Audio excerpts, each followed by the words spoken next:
sis. I have a fun topic for you today. It might not apply to you directly, but I want you still to listen in because the tips that I'm going to be giving you during this podcast episode are going to apply to every relationship. So keep listening. Yes, today I'm going to be talking about long distance relationships and how to keep the spark alive and progress towards marriage.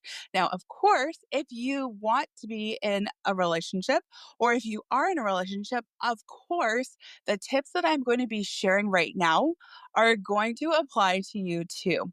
So let's just dive in. What do I know about long distance relationships? Well, I was living in Michigan and Caleb was living in Oregon when we met. We met on OkCupid and we had the most magical, beautiful, romantic relationship. I still look back on those days with longing. I will say partly, because what I loved about our dating relationship long distance is the intentionality that we had, but it was still hard. So I want to tell you this. Long distance relationships are inherently unsatisfying and they will never fulfill you the way being in the same area as your lover will be. There is just no way that you're not going to feel slightly disappointed, slightly lonely. And one of the most important things that I can tell you, like the most important thing, if you shut off this episode and don't listen to any more, listen to this. It is not his fault that you are lonely and that you're feeling unfulfilled. It is not his fault. Do not blame him for that. Do not break up with him for that. Long distance relationships suck. Okay. Quite frankly, they suck. And I'm going to give you some tips here today that are going to make them better, but you are not going to feel great. You are not going to feel great. And it is not his fault. It is not because he's not showing up for you. It's not because he doesn't care about you. It's not because he's giving you more time. It's because he's far away. And long distance relationships are really hard. Now, what I can tell you is what I mentioned before, intentionality is going to be the key to keeping this relationship going. Intentionality. What that meant for me and Caleb was I remember there was a point where I was feeling like, I don't know when I'm going to talk to him next. I'm feeling like lonely. I want to be with him. I want to talk to him. When am I going to talk to him next? So what we decided to do, highly encourage this if it works for you and your partner. Um, what we decided to do was create like sacred times where at this time on this day we know we're going to be together. Meaning we would call each other, and what we would do is we would we had 3 nights a week. We had a Bible study night, we had a movie night, and we had a game night. We love board games. And we would play a game on our phone. We would hook up our Netflix accounts so we could watch a show together. And we actually picked a show. So every week we would watch Arrested Development. And so it was like something that we were sharing, the two of us. So we didn't just watch random movies, like we watched a show together. And I remember we would do FaceTime while we were watching the Netflix show of Arrested Development. And it was just so romantic just watching him watch the show and laughing together. We would have Bible study nights together where we would read scripture together or read a scripture book together. And then we would, like I said, play a game together. And those were our nights. I knew he would show up on those nights. I knew he wouldn't schedule anything else during those times. And his honoring that made me feel honored. The other thing we did just for fun, we would go to different restaurants. Like we would say, "Oh, I feel like hamburgers or and fries," or "I feel like pho," and "I feel like Chinese," or whatever. We would go to different restaurants. Like in his town, he would go to his restaurant, I would go to mine, and we'd have hamburgers or sushi or whatever together while we were doing FaceTime, and we would have these restaurant date nights. So Like, those are the kinds of dates that you should have. I highly recommend them. Like, if you're kind of trying to power through with just like talking on the phone, like, oh, when are you going to call me? Let's talk. Like, that's going to get old real fast. And you're going to be tired. You're going to run out of things to say. And then you're going to think that the relationship is doomed because it is. So when you have those kinds of organized things in place, the two of you are connecting in a way that's so much less stress and pressure and energy taking. Like, instead of getting together and like having to entertain each other with talking, you're just gonna watch a movie and laugh together. It's gonna be so good for your relationship. And I highly encourage this even if you aren't long distance dating, that you have these times where you two know you're gonna see each other and you do things together.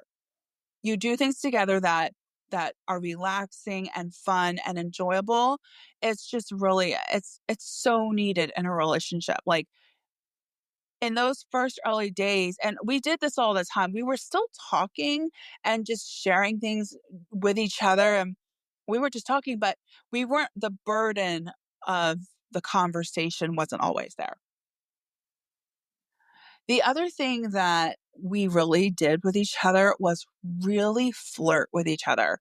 We really flirted. We send each other photos and videos and audio recordings. Like, I have like audio recordings from Caleb that I cherish to this day, where he's talking about like how I make him feel so manly and how I make him feel like you know like such he says like you make me feel like an alpha male, and just so many like beautiful memories. Like, he sent me this one audio recording with just like different like love notes, like different sayings, like different quotes about love, like if my love was an ocean or something, like little quotes like that. And like, we kept those things and we would do things like that together, like flirty loving things all the time.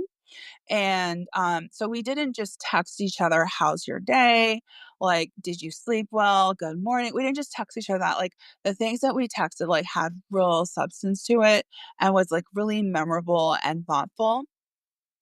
And then the last thing that I'm going to say, if you are long distance dating that you have to do, or else it will not work, I promise you, is frequent visits. Like, I would say you cannot let a month or even like tops 2 months go by without seeing each other in the flesh. Like, and the other thing too, and this is what someone taught me when I was dating Caleb long distance, always have the next trip on the books.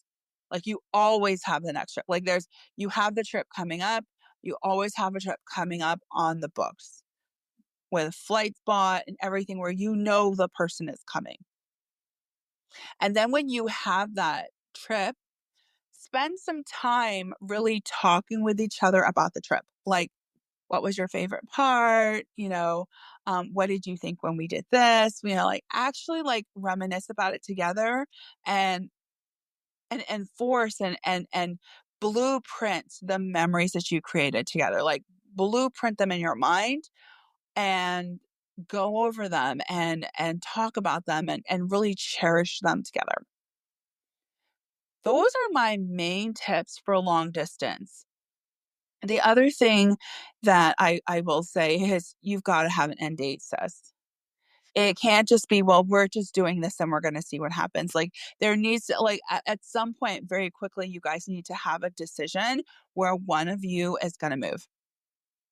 This is not something that we're just going to do indefinitely and see what happens. Like, we have a plan to be together and we're working towards that plan.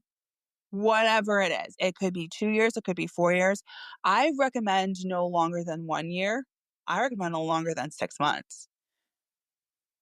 There's nothing more important, sis. There's nothing more important than finding the love of your life and marrying him and starting a life together with him.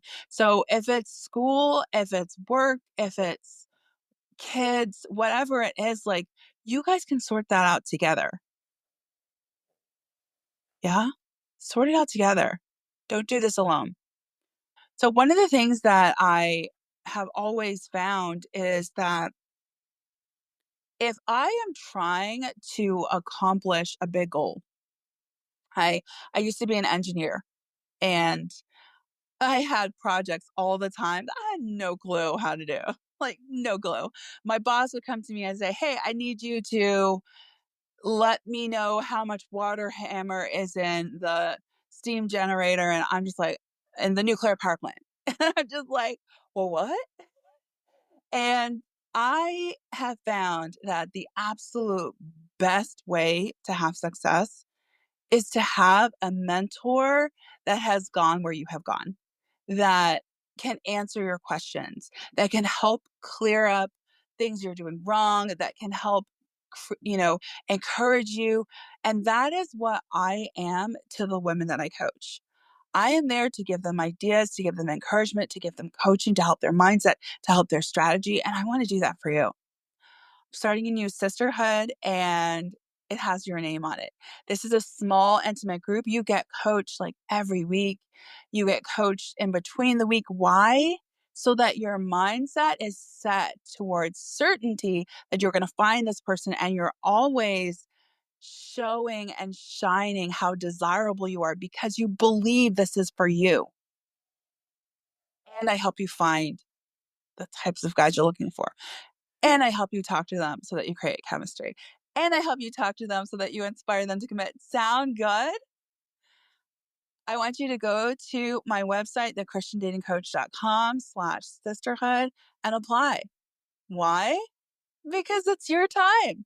Because you have wanted this long enough. Because you have been listening to me, and you know Michelle knows some things. Michelle has helped some people.